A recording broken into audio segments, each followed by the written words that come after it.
Bicol Connection, mga follow-up kan mga issues na makonektar sa mga tao, asin ahensya kan gobyerno, relevanting informasyon sa likod kan mga bareta. Bicol Connection.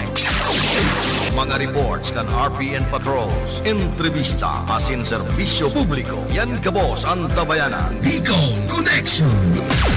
Kada Lunes hasta Biyernes, alas 9:30 hasta alas 11 nin pagkaaga. Kaibahan si Joey Habana Lim. Bicol Connection. Bicol Connection.